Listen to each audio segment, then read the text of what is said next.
ನಾವು ಪ್ರತಿದಿನ ದೀಪ ಹಚ್ಚುತ್ತೀವಿ, ಆದರೆ ನಿಜವಾಗಿಯೂ ಯಾಕೆ ಹಚ್ಚುತ್ತೀವಿ ಅಂತ ಯೋಚಿಸಿದ್ದೀರಾ? ಇದು ಜಸ್ಟ್ ಪೂಜೆಗಾಗಿ ಅಂದ್ಕೊಂಡ್ರೆ ಅದು ಕಂಪ್ಲೀಟ್ ಆನ್ಸರ್ ಅಲ್ಲ. ಬೆಳಗ್ಗೆ ಆಗಲಿ ಸಂಜೆ ಆಗಲಿ ಮನೇಲೊಂದು ದೀಪ ಹಚ್ಚೋದು ನಮಗೆ ನಾರ್ಮಲ್.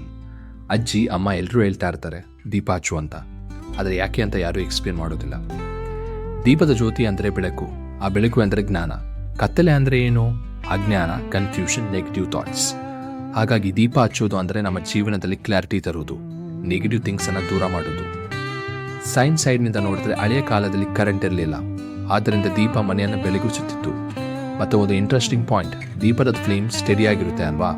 ಅದನ್ನು ನೋಡಿದರೆ ಮೈಂಡ್ ಕಾಮ್ ಆಗುತ್ತೆ, ಫೋಕಸ್ ಕೂಡ ಇಂಪ್ರೂವ್ ಆಗುತ್ತೆ. ಆದ್ದರಿಂದಲೇ ಪೂಜೆಯ ಸಮಯದಲ್ಲಿ ದೀಪ ಹಚ್ತೀವಿ. ಅದು ಪಾಸಿಟಿವ್ ವೈಬ್ ಕ್ರಿಯೇಟ್ ಮಾಡುತ್ತೆ ಅಂತ ನಂಬಿಕೆ. ಮನಸ್ಸು ಶಾಂತಿ ಆಗುತ್ತೆ, ಒಂದು ಪೀಸ್ಫುಲ್ ಫೀಲಿಂಗ್ ಬರುತ್ತೆ. ಹಾಗಾಗಿ ದೀಪ ಅಂದರೆ ಕೇವಲ ಲೈಟ್ ಅಲ್ಲ, ಅದು ನಾಲೆಡ್ಜ್, ಪೀಸ್ ಮತ್ತು ಪಾಸಿಟಿವ್ ಸಿಂಬಲ್. ಇಂತಹ ಇಂಡಿಯನ್ ಕಲ್ಚರ್ ಸೀಕ್ರೆಟ್ಸ್ ಗೊತ್ತಾಗಬೇಕಾ? ಫಾಲೋ ಕನ್ನಡಿ.